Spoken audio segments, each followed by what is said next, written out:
The desert had no mercy. It burned without fire, scorched without flame, and it cared nothing for the ambitions of men. On that day, under a sun that seemed intent on killing everything it touched, one of the most powerful men in Rome knelt in the sand, choking on his own breath. Marcus Licinius Crassus, banker, kingmaker, master of fortunes so vast they could feed an empire for generations, had spent his life turning the misery of others into mountains of gold. Gold had been his armor, his weapon, his god. He believed it could buy anything: power, respect, even immortality. But gold is a treacherous god, and it had come to collect its final debt. In the distance, the battlefield lay in ruins: shattered shields, broken spears, the bloated corpses of men who had marched across the world only to die in a land that would not remember their names. Somewhere out there, the head of his son, once the pride of his house, still swayed on a Parthian spear, a grotesque banner fluttering in the wind. Crassus had come east seeking glory. He had promised Rome a victory to rival Caesar's Gaul, to eclipse Pompey's Mediterranean. He had imagined his name carved into marble, his triumph paraded through the Forum. Instead, he found himself the guest of a man who despised him, surrounded by enemies who had not only beaten him, but humiliated him before the eyes of his own men. They did not bind him for ransom. They did not strike him down with a soldier's mercy.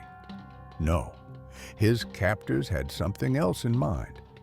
Something fitting, something poetic. Somewhere behind him, metal hissed and roared in the heat of the forge. The air stank of molten gold, liquid fire that shimmered like sunlight on water. It was beautiful, almost hypnotic, and he realized with a cold clarity that it was the most dangerous thing he had ever seen. The richest man in Rome was about to drink his wealth, and in that moment, Marcus Licinius Crassus finally understood what gold truly was. Not a gift, not a blessing, but a slow, burning death. Part 1. The Third Man. Long before the desert, long before the fire, Marcus Licinius Crassus had everything a Roman could dream of, except the one thing he wanted most. In the marble halls of Rome, his name was heavy with power. He had bought senators the way others bought fine wine, casually, publicly, without apology. He had turned catastrophe into currency, prowling the city during its great fires with his private brigades, buying smoldering ruins for a pittance, then rebuilding and selling them back for a fortune. In the mines he owned, men he would never meet choked on dust to pull silver from the earth. On his estates, slaves bent their backs until the skin split. In the gladiatorial arenas, fighters bled under his patronage, their deaths just another spectacle to enhance his prestige. He was not merely rich. He was a force of nature in the economy of Rome. When the Republic trembled on the edge of chaos, it was Crassus's gold that paid for the legions to stand firm. His fortune was a pillar of the state itself. But pillars do not win parades. In the shadow of Rome's two other giants, Gnaeus Pompeius Magnus, the man they called Pompey the Great, and Gaius Julius Caesar, the untouchable conqueror of Gaul, Crassus was something less. He was the third man, the banker among warriors, the purse in a council of swords. Pompey's name was carved into marble and sung by the masses. Caesar's dispatches from Gaul were copied, read aloud in the Forum, and whispered like scripture. And Crassus? He had gold. Endless, gleaming, silent gold. For years, he told himself, it was enough. that the ability to buy power was equal, perhaps even superior, to earning it with blood. But the truth was a splinter under his skin. Respect could not be bought. Glory could not be counted in coins. He was 60 years old. Most men in Rome at his age would have been content to sink into luxury, to let the young fight and die while they enjoyed their estates. But Crassus's heart did not beat with the calm of contentment. It beat with something hotter, more dangerous than greed: envy. Envy is not a passing emotion. It is a hunger that sharpens with time. It burns slow, without smoke, and it never goes out.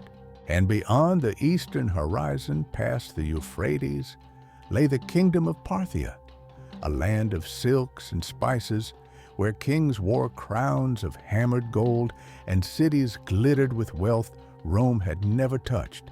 To conquer it would be to command not just treasure, but history itself.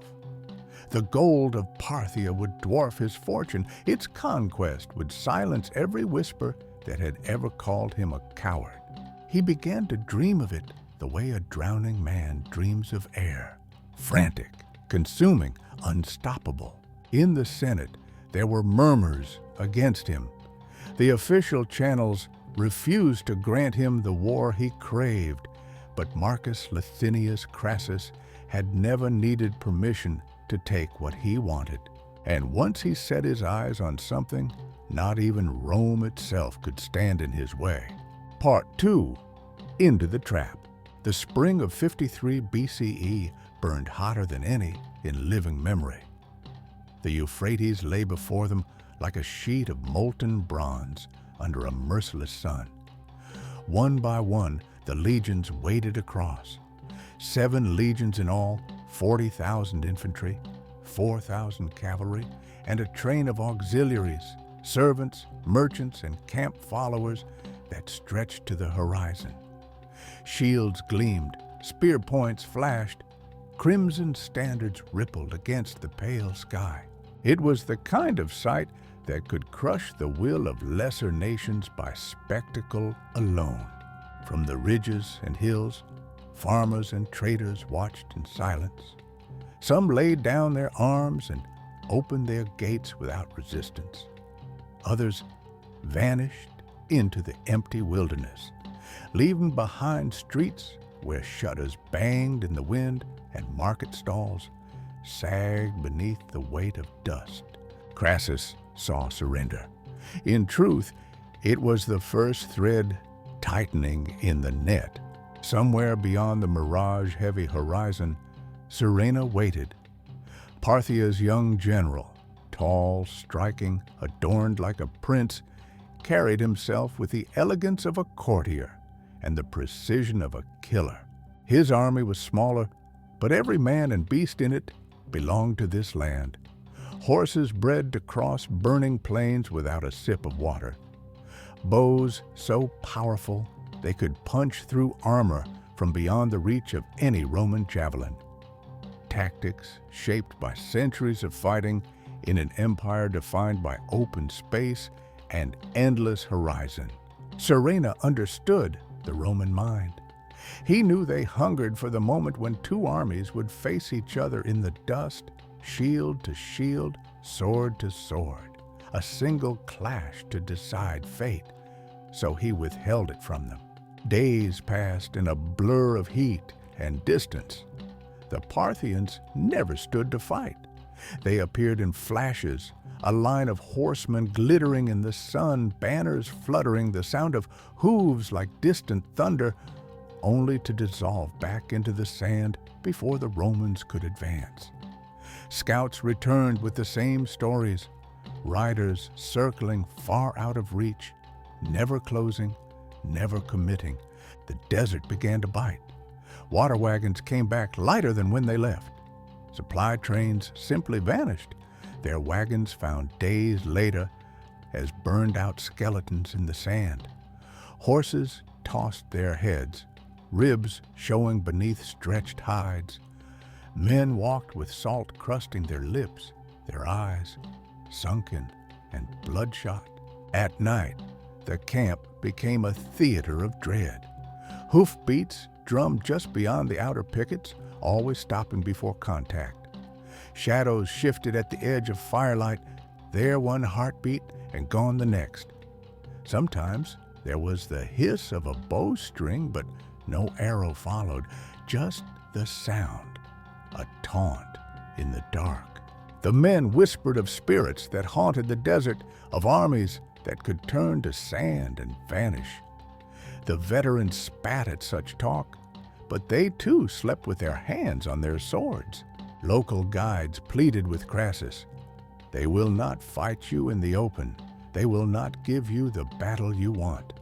They will bleed you drop by drop until you are nothing but bones whitening in the sun. He dismissed them with a flick of the hand. Rome had broken the Gauls, humbled the Greeks, crushed Spartacus's rebellion.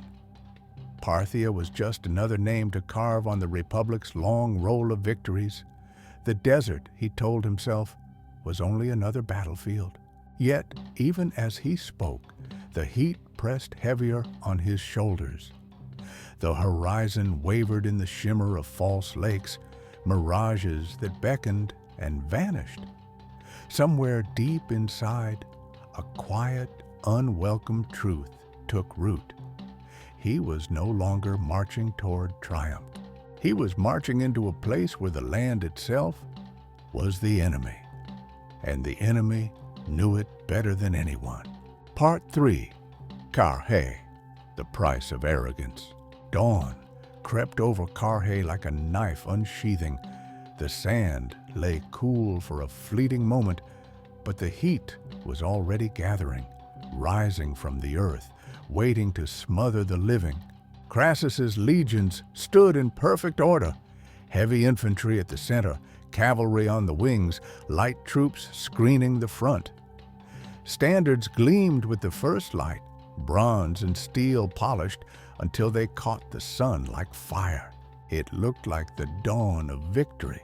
Then the desert began to move. From the horizon came a shimmer of dust, growing thicker, darker, until it became a wall. Out of it emerged no infantry, no siege towers, only horses. Thousands of them. They flowed like a living tide, hooves pounding in a rhythm that set the air trembling. At their heart rode the cataphracts, men and mounts wrapped in overlapping scales of bronze, their lances long as spears of the gods. Around them, the horse archers moved ceaselessly, never still, their bows curved like the crescent moon, arrows already notched.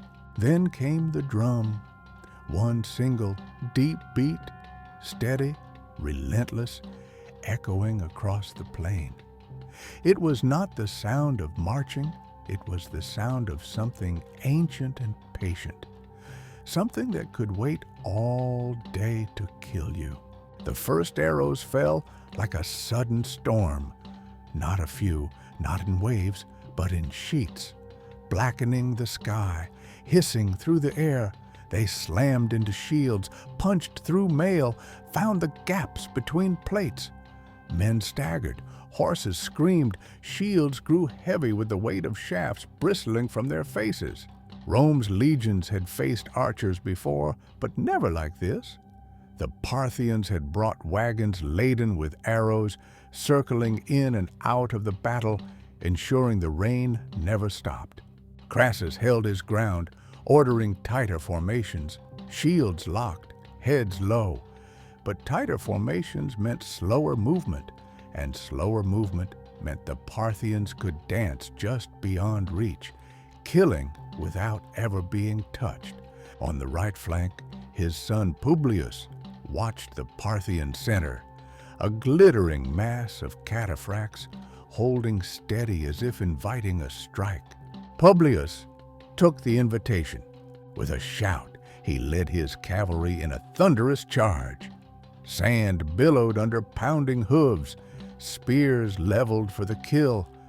For a moment, It seemed the charge would break through. Then the Parthian trap closed. The cataphracts held firm, absorbing the blow. From all sides, horse archers closed in, loosing arrows into the flanks and backs of the Roman riders. Men fell. Horses collapsed mid-stride. The circle tightened until there was nowhere left to go. From the Roman center, Crassus saw his son's standard vanish in the crush, then reappear, this time clutched by Parthian hands. A moment later, they raised it high, and fixed upon it was the severed head of Publius. The army gasped. Crassus could not move, could not think. The Parthians paraded the head along the front, letting every Roman see the price of arrogance. Shields sagged, lines wavered, and all the while the arrows kept falling, a ceaseless whispering rain. That was the moment the richest man in Rome understood. He was not fighting a battle. He was being executed. Part 4. The Last Trap. Night swallowed Carhae, but it did not bring relief. The desert stayed hot, as if the sun's breath had sunk into the sand and refused to leave. The air reeked of sweat, blood, and the sour stench of fear. Crassus gave the order to withdraw under the cover of darkness. There was no formation now, only a desperate column pushing toward the safety of the city walls. Men stumbled in the sand, dragging their shields like anchors. Horses staggered, their flanks lathered with foam, eyes rolling white. The wounded cried out to be carried, but were left behind in the darkness, their voices fading until the desert swallowed them whole. By dawn, the proud army that had crossed the Euphrates was unrecognizable, a ragged procession of hollow-eyed survivors, their armor dulled, their banners lost, their discipline shattered. Surena did not strike. He didn't have to. He knew they were broken. Instead, he sent his envoys, Parthian riders under white flags, their horses stepping slow, deliberate. The message was simple. Let us speak. Let us end this without further blood. The term sounded reasonable, almost merciful. A meeting between commanders on neutral ground, each to bring only a handful of men. Crassus's senior officers smelled the rot beneath the offer. They begged him to refuse. "General, they will not honor this. They will take you. They will kill you." But Crassus heard only the promise of an ending. He thought of the survivors he might save, the humiliation he might at least partially undo. Pride had led him here. Perhaps diplomacy could lead him out. And so, against the warnings of his men, he went. The meeting place was a strip of barren earth, the sun blazing down on two approaching parties. The only sounds were the creak of leather, the crunch of sand under boots, the faint jingle of harness chains. Surena greeted him with a smile, a courtly mask, warm but unreadable. They exchanged words in the ritual cadence of negotiation. Hands gestured, heads nodded. The illusion of civility held until it didn't. A movement, too fast, a hand on a sword hilt, shouts in two languages. The desert exploded into violence. Roman officers fell first, cut down before they could draw steel.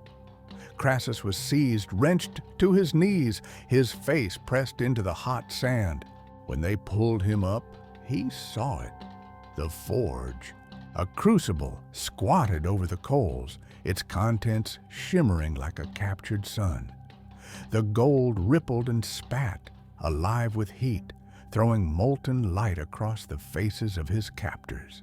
Surena stepped forward, his eyes calm, his voice low. "You came for gold, Roman. Now, take it with you. Part 5. Gold in the Mouth. They held him by the arms, each grip like iron. The sand burned under his knees, fine grains digging into his skin. Marcus Licinius Crassus, once the richest man in Rome, stared at the crucible before him. The gold shimmered in the heat, alive with motion. Its surface pulsed and rippled like the skin of some molten creature, spitting sparks into the air. The light from it seemed to cling to his face, staining him in a glow that was not warmth, but warning. Serena stepped into view. His shadow fell across the crucible, cutting the gold in two. When he spoke, his voice was measured, almost gentle, an executioner speaking to a man he had already judged. "You came for gold, Roman. Now take it with you." The soldiers tightened their hold. Hands forced his jaw open until the muscles in his neck screamed. The smell hit him first, the stench of scorched metal and smoke, heavy as breath from the mouth of a god. Somewhere behind him, faint and far, he could hear the murmurs of captured Romans, men who had once looked to him for command, now reduced to whispers in a foreign tongue. But closer, so close it filled the world, was the hiss of molten gold as it shifted in the crucible, eager to fall. The first drop touched his tongue. It was not simply pain. It was the annihilation of everything his mind understood as pain. Heat so pure it had no shape, no color, only blinding light that filled his skull and turned every nerve into a scream. The gold did not burn like fire. Fire could be spat out, escaped. This was fire given weight, a river of molten death pouring into him, filling every hollow inside. It seared through flesh, cauterizing as it destroyed, raced down his throat like the breath of some vengeful god.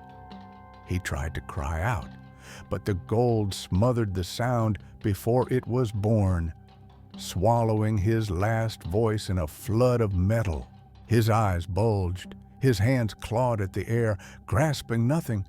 He felt his heart pound against the molten tide, then falter, then slow. One organ at a time, the heat claimed him, sealing his body from the inside out. When it was over, he pitched forward into the sand. The gold inside him began to cool, locking into place like a tomb cast within flesh. The Parthians stood silent.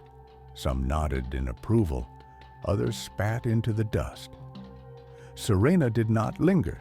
He turned away, his work complete. This was no act of random cruelty.